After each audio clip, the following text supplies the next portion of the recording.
कौन था शतानन रावण? क्या वो लंकापति रावण ही था या उससे भी कहीं अधिक शक्तिशाली राक्षस?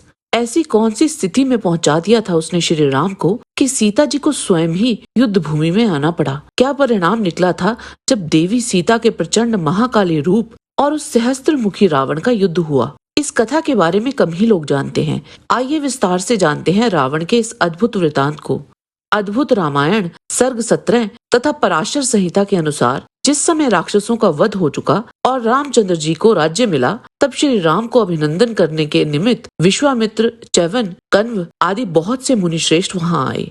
वे श्री राम की प्रशंसा करते हुए बताने लगे कि कैसे श्री राम और उनकी सेना ने रावण पर विजय पाई। वे बोले, रावण से अधिक भयदायक कोई दुष्ट नहीं था। उसको मारकर श्री राम जी ने जगत का उद्धार किया। उस समय जानकी जी ने उन मुनियों को बताया कि रावण बड़ा दुराचारी था, ये सत्य है, परंतु रावण का वध कुछ विशेष प्रशंसा के योग्य नहीं है। ये सुन वहाँ उन मुनियों को बड़ा विस्मय हुआ और वे एक दूसरे का मुख देखने लगे और जानकी जी से बोले, आप ऐसे वचन क्यों कह रही हैं? तब देवी ने बताया कि एक राक्षस श्रेष्ठ सुमाली, जिसकी कैकसी नाम की कन्या थी, उसका विवाह मुनि विश्रवा से हुआ था। उसे पहले 2 पुत्र प्राप्त हुए, एक सहस्त्र मुख का और दूसरा 10 मुख का।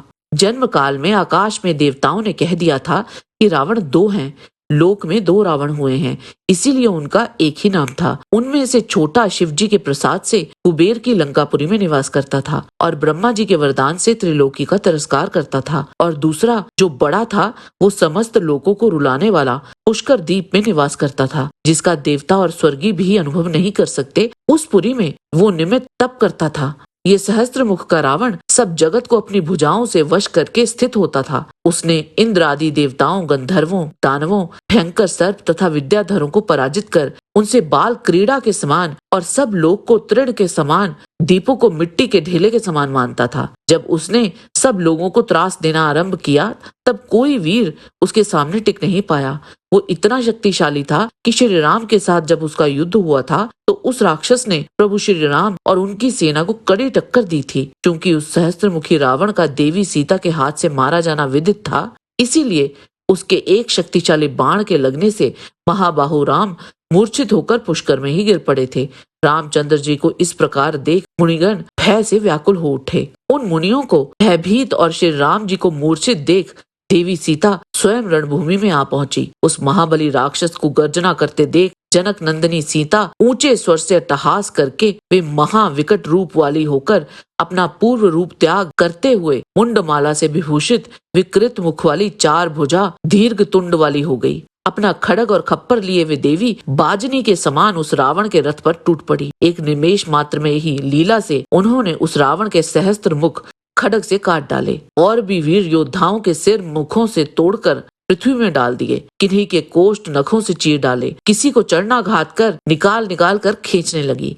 वह राक्षसों को भयदायक प्रलय करने लगी और किन्हीं के प्राण अट्ठास और हुंकार से हरण कर लिए। इस प्रकार एक निमिष मात्र में उन सबको मारकर उनके सिरों की माला बनाकर धारण करती हुई और युद्ध स्थल में वे रावण के सिर लेकर उन्हें गेंद के समान पैरों में रोंदने लगी। विकृत आकार वाली माताएं हंसती हुई प्राप्त हुई। वह सहस्त्रों कंदुक क्रीड़ा में जानकी जी को सहायता देने लगी। जिन कल्याणियों से त्रिलोकी व्याप्त रही है, वे पर्वत शिखर के समान राक्षसों के सिरों को ग्रहण कर धरातल में जानकी के साथ क्रीड़ा करने लगी। मांस रुधिर के कीच युक्त उस पुर के समान उस रण स्थल में महाकाली महाघोर जानकी देवी नृत्य करने लगी, जिस कारण सारी पृथ्वी कंपित होने लगी। डर से देवताओं के विमान आकाश से गिरने लगे। जब पृथ्वी जानकी जी का भार सहने में समर्थ ना हुई और सीता जी के चरण से पीड़ित हो पाताल में जाने लगी, वहां ब्रह्मा जी सहित समस्त लोकपाल देवताओं ने देवी को बार बार प्रणाम किया और जानकी जी की स्तुति करने लगे।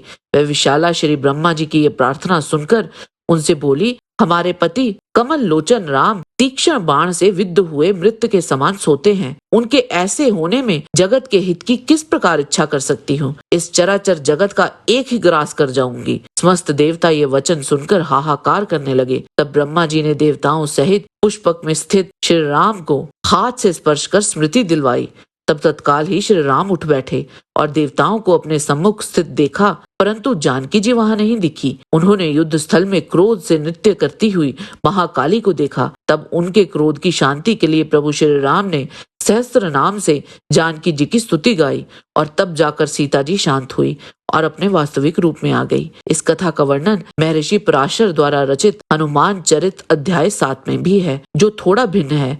इसके अनुसार शतानंद रावण का वध करने के लिए सीता जी ने महाकाली का रूप धारण किया था। ऋषि गर्ग ने उन्हें हनुमान मंत्र का ज्ञान दिया, जिसके बाद उन्होंने ये रूप धारण किया और पंचमुखी हनुमान जी के कंधे पर रहकर मां सीता ने अपने महाकाली रूप में शतानंद रावण की सेना का संहार किया। बाद में जब मरते हुए राक्षसों के रक्त की प्रत्येक बूंद के साथ और अधिक राक्षस पनपने लगे, तो पंचमुखी हनुमान जी ने अपनी पूंछ से धरती को ढक दिया, जिस कारण उन राक्षसों की वृद्धि रुक गई। देवी ने वहां धनुर्ता का जो कौशल प्रदर्शित किया था, वह असाधारण और अद्वितीय था। जय सिया राम। आज के वीडियो में बस इतना ही।